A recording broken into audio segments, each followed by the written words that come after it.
Salut, salut, salut, on bénit le Seigneur Jésus-Christ, l'éternel Dieu créateur et notre Père, pour la grâce de compter encore parmi les vivants en ce jour nouveau. Et cette journée du mercredi 17 septembre 2025 est assez particulière pour moi parce que en ce jour, j'obtiens un nouvel âge, un bel âge, un âge transitoire et différemment de l'ordinaire, je viens envoyer une pensée aux personnes qui se sentent intimidées, défiées et même déprimées à cause du temps, parce que figurez-vous, ce ne sont pas toutes les personnes qui accueillent automatiquement un jour anniversaire avec la bonne perspective. Ce ne sont pas toutes les personnes qui accueillent automatiquement un jour anniversaire avec le meilleur état d'âme.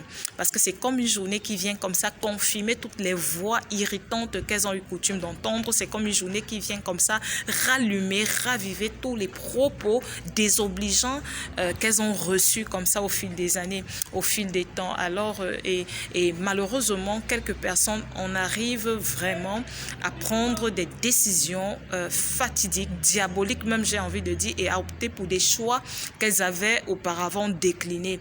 Et c'est vraiment un élan de cœur aujourd'hui que de vous encourager à rester attaché à celui en qui vous avez cru, parce que le Seigneur Jésus-Christ, il est le maître de temps et des circonstances. Il parle au temps et le temps fléchit. Il est plus grand, il est tout puissant, il peut tout.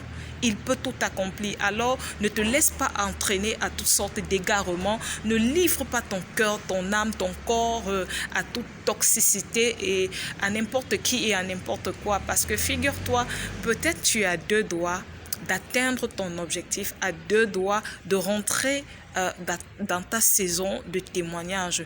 Et maintenant, si tu prends ce chemin-là, si tu vas vers cette personne-là, si tu vas te livrer à cette pratique occulte-là ou sorcellaire-là, si tu vas livrer ton corps à toute toxicité, maintenant tu te dis, moi je bois maintenant l'alcool, maintenant je mange ce que je veux, maintenant je donne mon corps à qui me plaît, qui je veux, et vois-tu, ce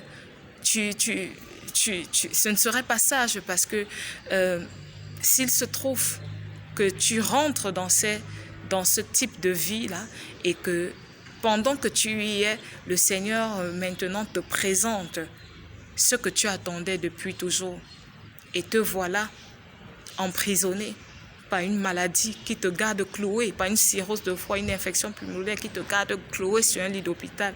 Ce poste-là, où seras-tu pour l'exercer? Cette fonction, ce poste que l'Éternel t'a réservé, tu ne seras plus à la hauteur, tu ne seras plus disponible. Cet Adam, cette Ève, tu n'auras plus la splendeur, la vigueur pour voilà, gérer cette relation, pour satisfaire ta femme ou ton épouse.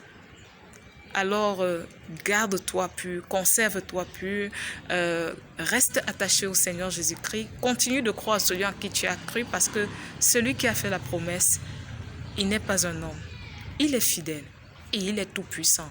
Il peut tout faire. Alors, ravale tes larmes, ressaisis-toi et continue de croire. Car tant qu'il y a de la vie, il y a de l'espoir. Que Dieu te bénisse.